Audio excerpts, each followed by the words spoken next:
Hello, everyone. Not surprisingly, most of the American news networks, as well as some of the European ones, are buzzing after the presidential candidate debate between Vice President Harris and Donald Trump. Why am I talking about it here? Well, because it is relevant to Ukraine. We already know this. We know that what happens in the U.S., what happens in the U.S. government affects Ukraine because we're in the middle of a war.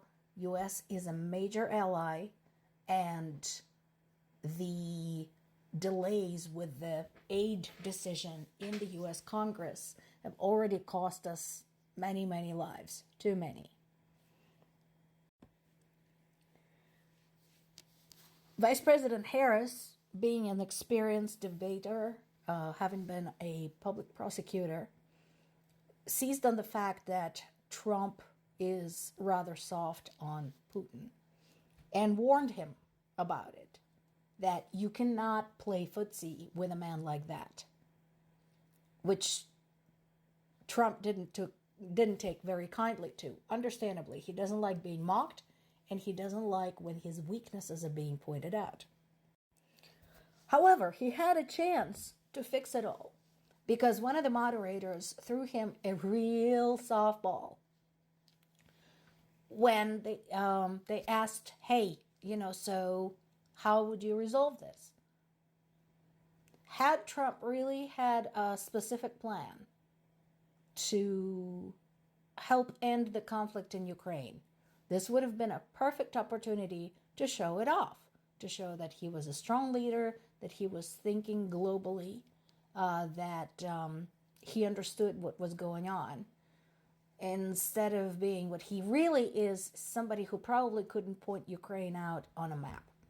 So when this softball was thrown to him, he insisted that it's not about who wins the war, it's about ending the war. If you ask people of Ukraine, there is a big difference. Because ending the war where it stands right now means surrendering roughly 18% of Ukrainian territory to Russia. That means evacuating everybody out of there or leaving people at the mercy of Russian authorities. And again, as a child with multinational heritage growing up in the Soviet Union, which was dominated by Russia and all things Russian, including Russian nationals, I can tell you, even at the time of peace, this was no fun. Being a non-Russian person in a country dominated by Russian nationals was no fun. I can guarantee you that. Now, after the war, after the resistance, it would be deadly. I can't even imagine the indignities that Ukrainian citizens and Ukrainian nationals would be subject to if they chose to remain in the territories occupied by Russians. But according to Trump, that's just fine. Let's just end the war. Blah, freaking blah. And, of course, that type of end to the war rewards the aggressor. And he's fine with that too. So, in case anybody ever had any doubts about where he stands, now you know. He worships Putin. He's friends with the leaders of China and North Korea. He worships Viktor Orban, the Hungarian dictator, who is also a huge fan of Putin.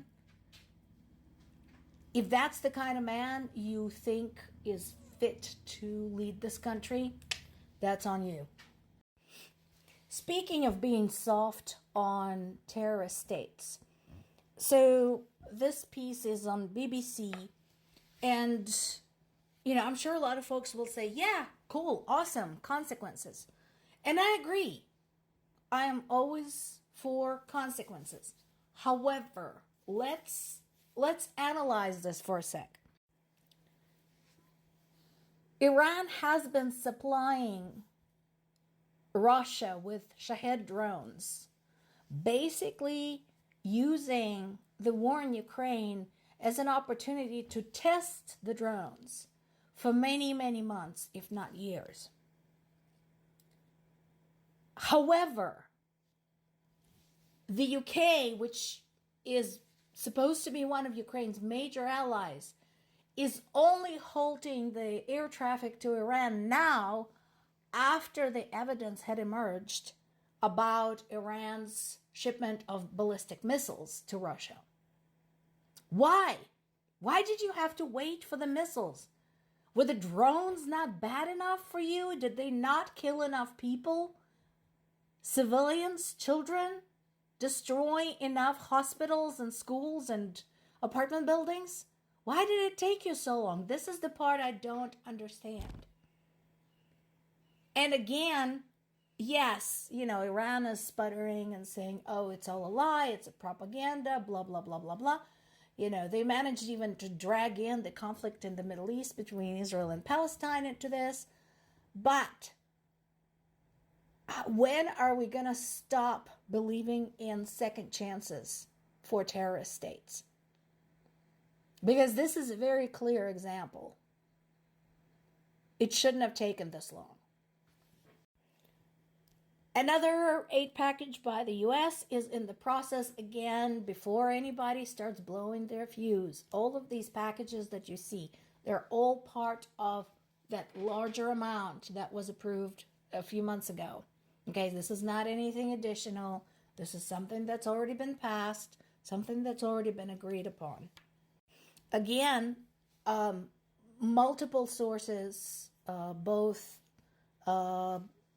foreign and Ukrainian, are emphasizing the complexities of getting this and the challenges with the red tape, the irregularities, the lack of consistent schedule, and so on and so forth. That continues to be a problem. Don't get me wrong, people of Ukraine appreciate everything, every dollar, every shipment of supplies, every case of ammo, and so on. However, as somebody who routinely participates in the grassroots fundraising operations, I can tell you a lot of what the army is now able to do is actually thanks to private citizens, not governments, not international organizations. It's us basically raising money for mobile computer centers, mobile showers, kitchens, warm socks in the winter, things like that. That continues to be the case.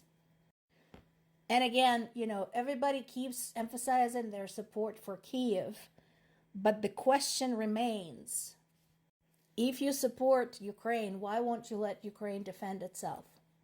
Take away the long-range weapons ban.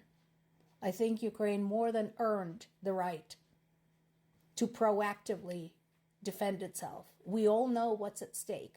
Do you really want Russia on your doorstep? Because if Ukraine falls, that is what you're going to get. Much as I dislike CNN, but I thought this was going to be worth sharing, and that is the interview with Ukraine's commander-in-chief of armed forces, Alexander Syrski. So pop over, look through it. He's not really saying anything new. We've covered a lot of what he's covering in these reviews, and he's just trying to represent people of Ukraine and communicate the same thing that's been communicated before. He's talking about the Kursk operation. He is talking about anticipating the threats, analyzing the attacks that have already been delivered by Russians, dealing with the intelligence information, and yes, dealing with the restrictions placed upon Ukraine by Ukraine's allies. So if you're interested in those details, in the words of a Ukrainian military leader, here you go.